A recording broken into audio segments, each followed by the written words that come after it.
All right, we got a few of you on here for the live training. That's awesome. Very good. This is going to be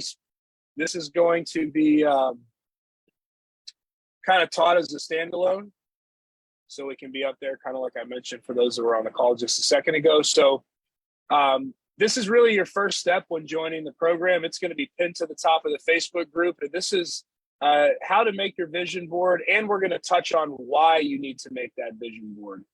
A lot of what we're trying to do here is get down into the nitty gritty of what you want, where you want to go, what your goals are, what you want out of life, what you want out of exercise, what you want out of nutrition, why you want those things. Because when you're properly motivated and you know what you want, you're more likely to create a life that builds towards that. If you don't know where you're going, it's very easy to get distracted by shiny object after shiny object after shiny object and live life like a squirrel, right? There should be a end point for what we're doing here, and then we will find another end point and another end point and another end point that works towards our overall goal. So we'll reference this particular video and this particular training many, many times over the course of your journey in the program.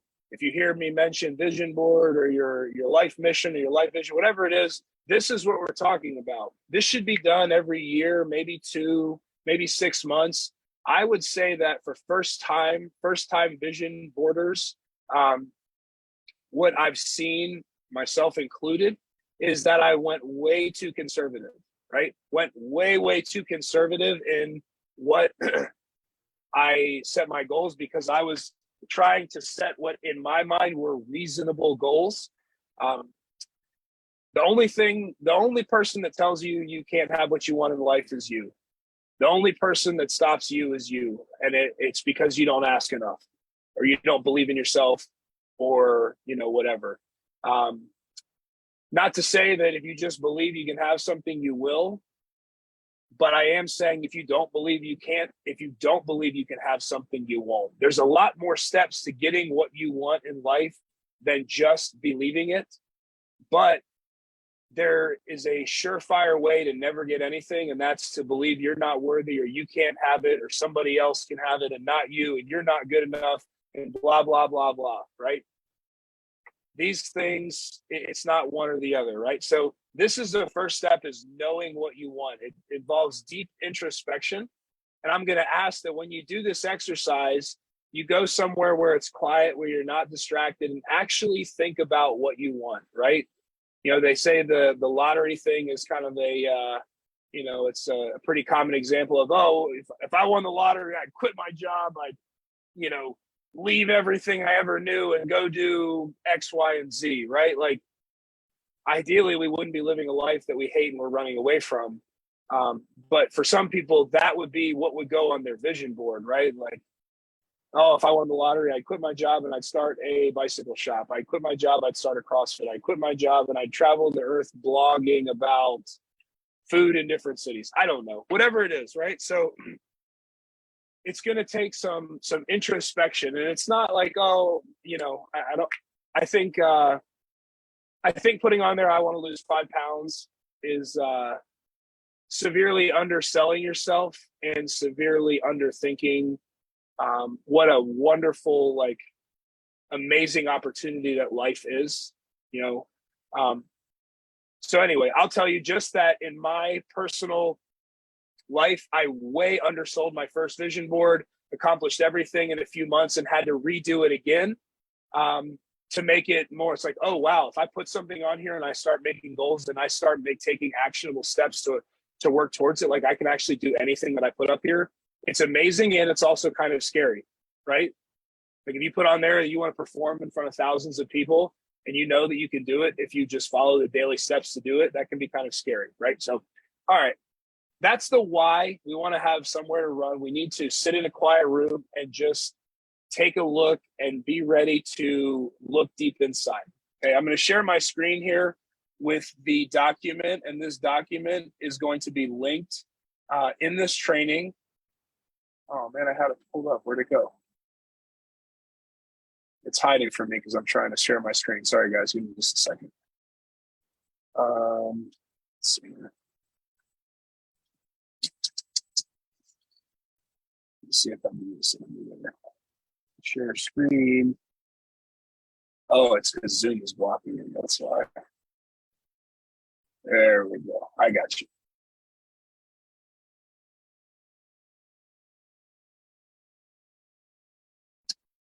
Apologies.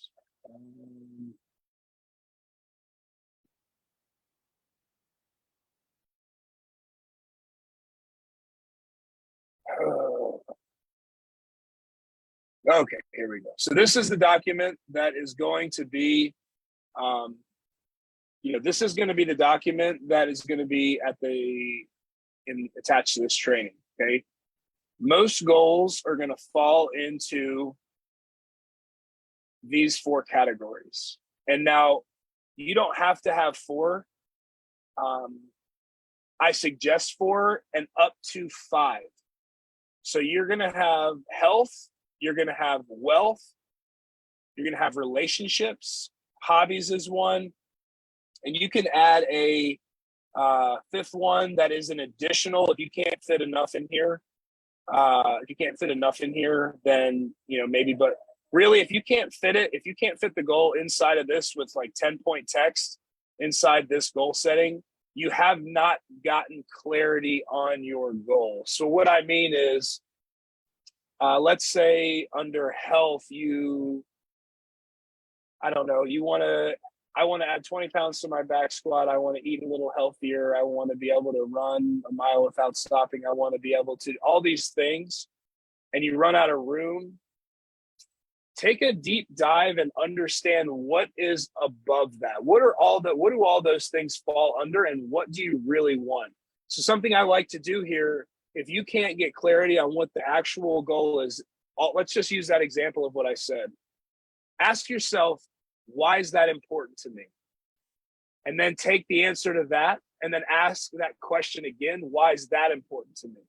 And ask it a 3rd time, 3 times, why is that important to me? And you'll probably come to a much deeper answer that might be something like, I want to be alive for my kids when they graduate college. I want to be able to be the healthiest, fittest example for my kids and version for my kids when I am in my 70s. Or I want to be able to, whatever it is, you're probably going to get past the surface. And that's what this is. So we're going to break it down here. So health goals, you might say, when I did mine, I have a certain waist size. I have a certain clothes that I have now. They're pretty nice clothes.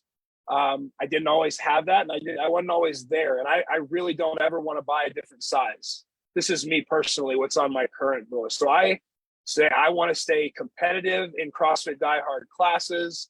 I want to have a 6-pack. I want to not have to buy a bigger size of clothes ever. All that that's my health goals. Obviously, I want to be healthy. I don't want to spend time in the doctor's office and all those things. And I want to go do a competition or whatever it might be. So for health, that might be my goal. It might look different before. When I was 250, I would have had a different goal, but I didn't have vision boards for it back before I even knew what a vision board was. Now, process and person you need to meet to facilitate this goal. This is where a lot of people might miss the mark. I've gone to a lot of high-level expensive trainings in the last 2.5 years. I've met a lot of very successful people in many different industries. And it's interesting how they all say the same thing. They don't often say, it's not how I'm going to do this, but it's who I need to help me do this.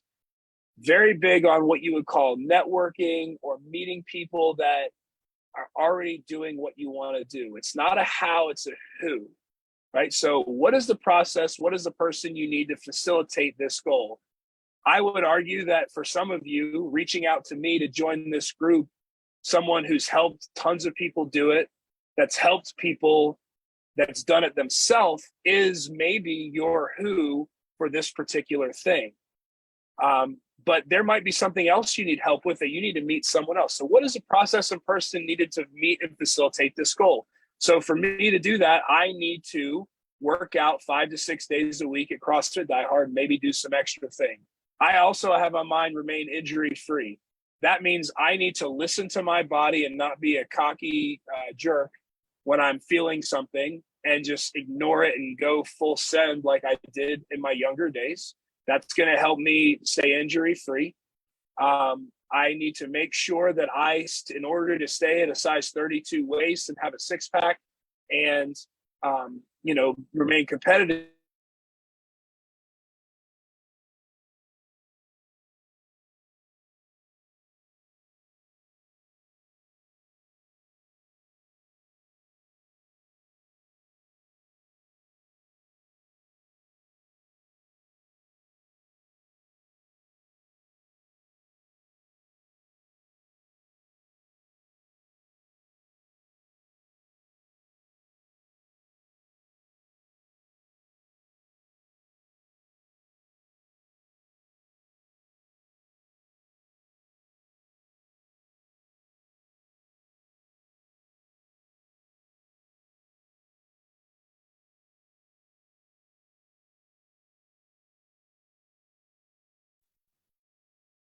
how long did I disappear for? Just while you were sharing the process part of how to meet the goal, right when you launched into that pause, it dropped out. So like 30 seconds, maybe? Yeah. Okay. Not more than that.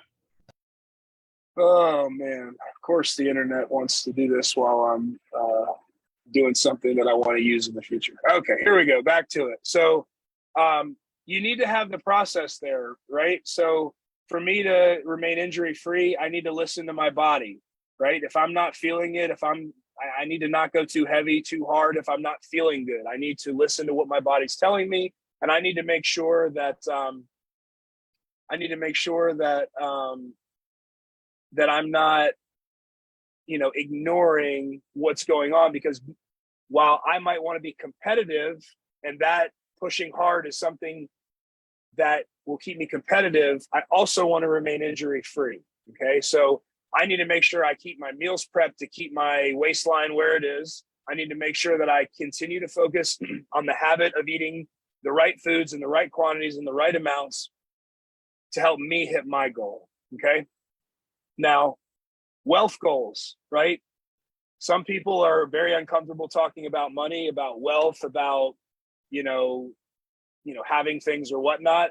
A lot of that's due to upbringing, and a lot of that's due to how you were raised. But you're going to live on this earth one way or the other, with or without money.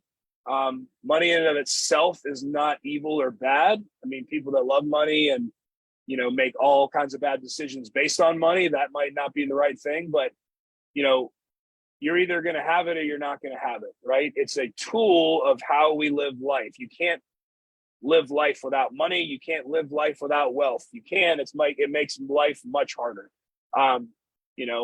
So what are your goals when it comes to that? Do you want to own properties? Do you want to have a high-paying job?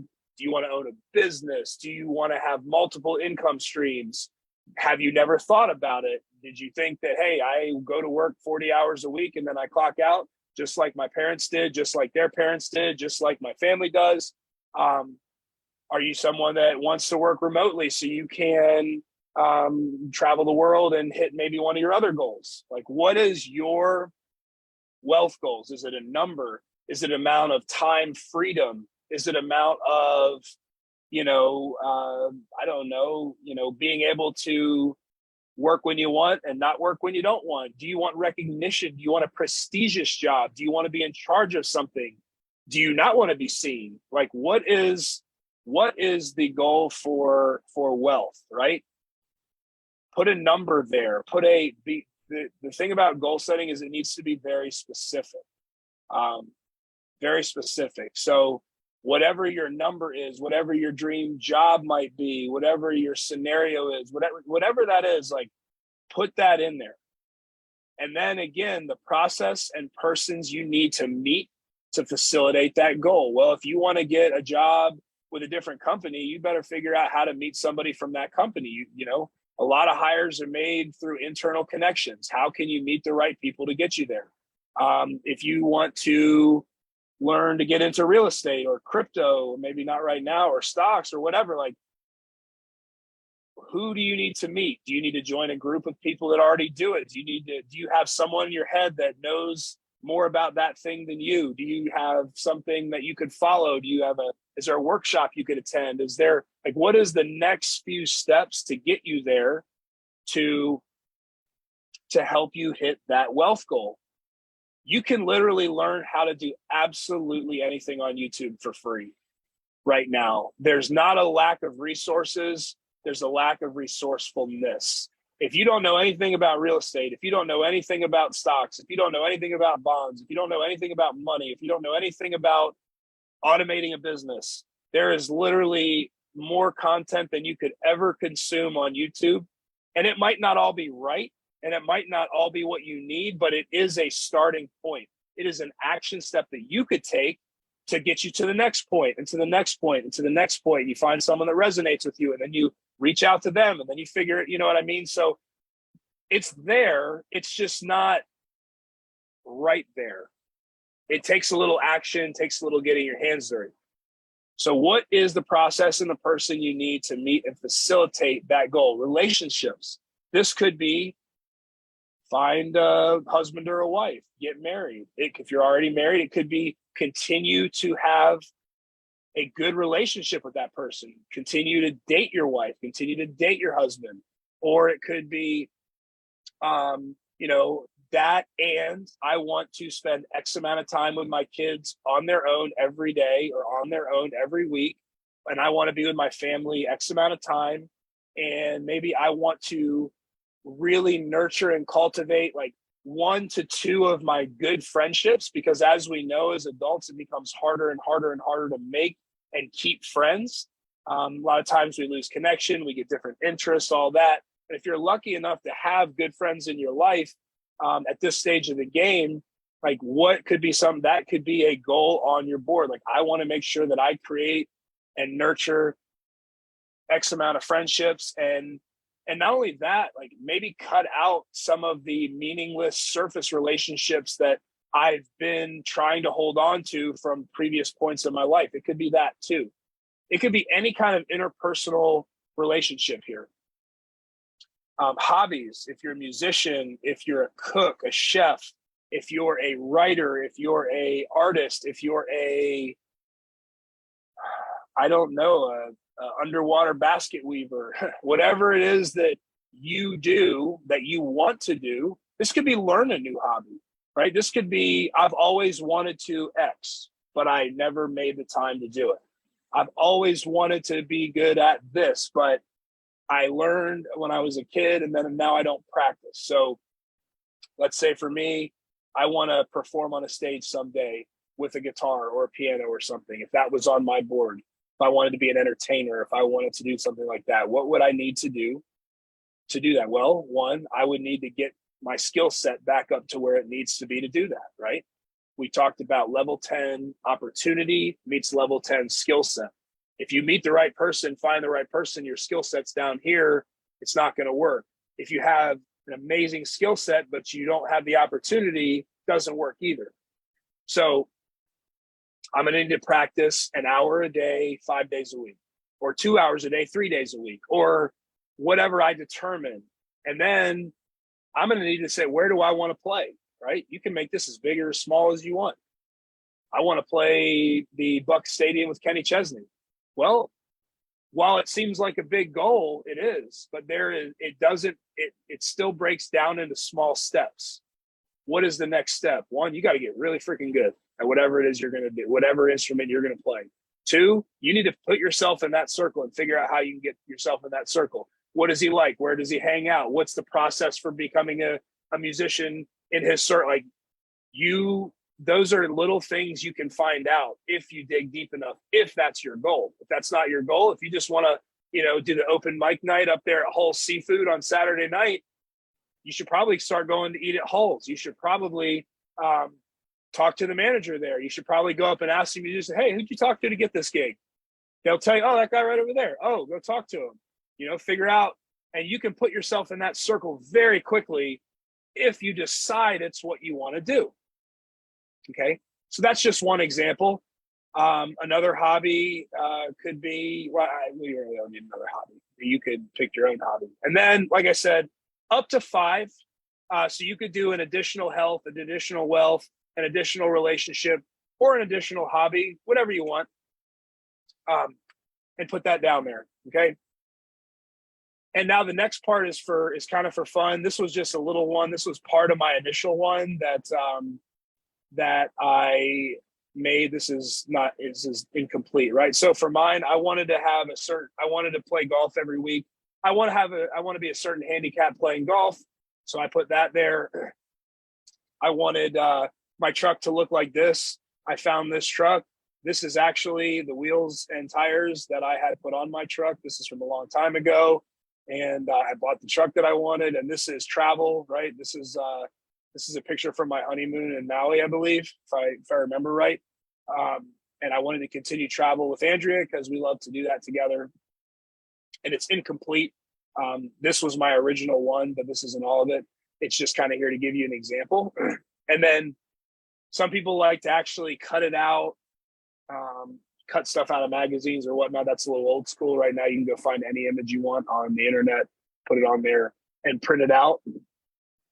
And they say, to wrap this thing up, they say there's 2 ways that you could go about doing this. I am a much bigger fan of one than the other. With something like this, you either tell everybody or you tell nobody.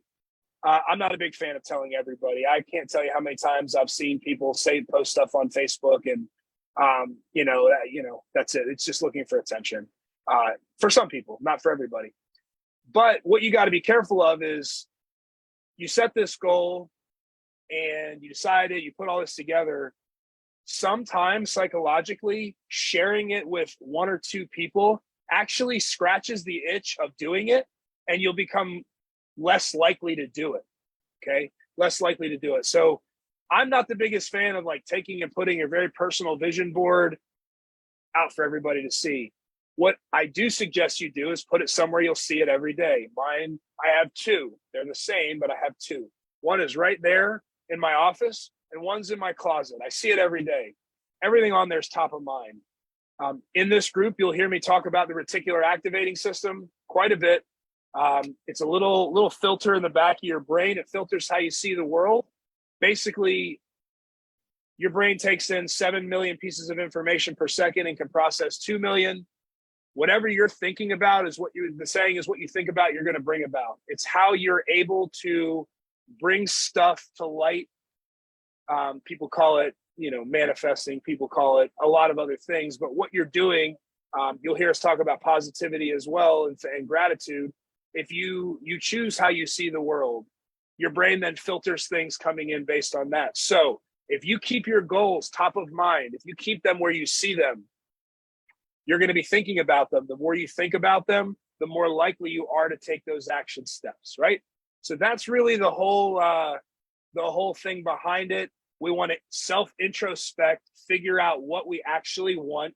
That's the first step. Second step is turn those things into high-level, big goals. Put them in here in the sheet. The next part is to figure out what the process and the people you need to meet in order to facilitate this goal. Just some basic steps. It doesn't have to be the entire process, but what are the basic steps and things you need to meet to facilitate the goal? Then from there, put a bunch of pictures of it up and put it somewhere you're going to see it every day to keep it top of mind. You're much more likely to make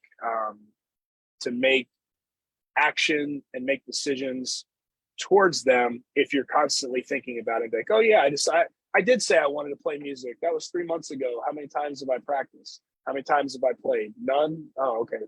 But if you see it every day there, you're like, oh yeah, I'm going to go practice because I've built it into my schedule and whatnot. So that is this. I will share a video of how to do it, how to make a copy of it, and how to take it for yourself.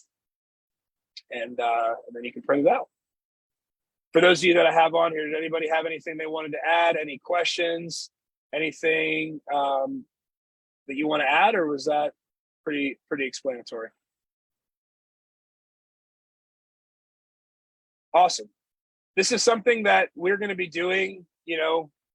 I'm going to ask you to do it in this program at least once a year, usually in January, because, swim with the tide. That's when everybody's doing stuff like this. But like I said, your first one, it's actually August 3rd right now. So January would be about 6 months away. I would suggest to you that first one, if you don't go big enough, you'll probably have accomplished everything on it within 6 months, and you'll probably need to do it again, but that's going to be January anyway. So let me know, comment on the Facebook post in the group if you have any questions, and dream big, guys. Don't